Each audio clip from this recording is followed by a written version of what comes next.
ഇന്ന് ഡിസൈൻ ചെയ്യാൻ പോകുന്നത് 1 kg വെയിറ്റ് വരുന്ന ഒരു വൈറ്റ് ഫോറസ്റ്റ് കേക്കിലാണ് നമ്മളിന്ന് ഡിസൈൻ ചെയ്യാൻ പോകുന്നത് കേട്ടോ. അപ്പോൾ ഇത് കണ്ടിട്ട് നിങ്ങൾക്ക് കേക്കായിട്ട് തോന്നണില്ലേ? കഴിഞ്ഞ ദിവസം കമൻറ്റ് ബോക്സിൽ ഒരാൾ പറഞ്ഞു പാത്രം കമത്തി വെച്ചിട്ടാണ് ഞാൻ ഡിസൈൻ ചെയ്യണേന്ന്.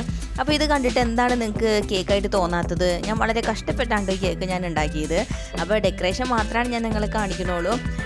ഉണ്ടാക്കണ വീഡിയോയൊക്കെ നമുക്ക് പയ്യെ എടുക്കാമല്ലോ. അപ്പോൾ നമുക്ക് ആദ്യം ഡെക്കറേഷൻ ചെയ്തിട്ട് ഉണ്ടാക്കണതൊക്കെ ചെയ്യാമെന്ന് വിചാരിച്ചിട്ടാണ് ഞാൻ ഡെക്കറേഷൻ വീഡിയോസ് മാത്രം ഇടുന്നത് കേട്ടോ. അപ്പോൾ ഒരാൾ പറയുകയാണ് ഞാൻ പാത്രം കമത്തി വെച്ചിട്ടാണ് കേക്ക് ഉണ്ടാക്കണേന്ന്. അതെനിക്ക് ഭയങ്കരമായിട്ട് വിഷമമായിട്ടുണ്ട്.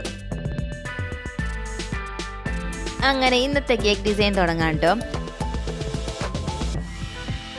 അതിനായിട്ട് ഒരു യെല്ലോ ഷെയ്ഡ് കൊടുക്കാൻ വേണ്ടിയിട്ടാണ് ഞാനിത് പോകണം ക്രീമിൽ കുറച്ച് യെല്ലോ കളർ ചേർത്തിട്ട് ഇത് പോകണം ചെയ്തെടുക്കേണ്ടത്. അപ്പോൾ ചെറുതായിട്ടൊരു യെല്ലോ ഷെയ്ഡ് മതി, ഒരുപാടൊന്നും വേണ്ട.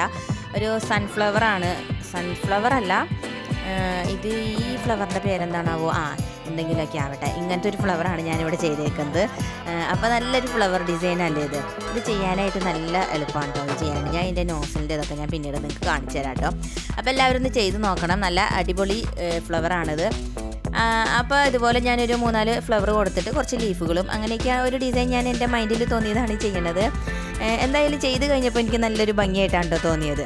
നിങ്ങൾക്ക് എന്താ തോന്നിയെന്ന് എല്ലാവരും കമൻറ്റ് ബോക്സിൽ അഭിപ്രായങ്ങൾ പറയണം.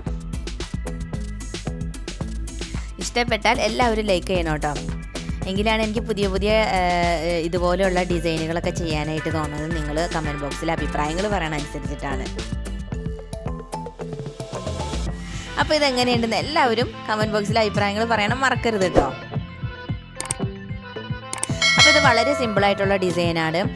ഇതുപോലുള്ള കുറച്ച് ഫ്ലവറുകളും ലീഫുകളൊക്കെ ഒരു സൈഡിലായിട്ട് വരച്ചു കൊടുത്താൽ ഞാൻ നല്ല ഭംഗിയുണ്ടാകും. അപ്പോൾ എങ്ങനെയുണ്ട്? അടിപൊളിയല്ലേ?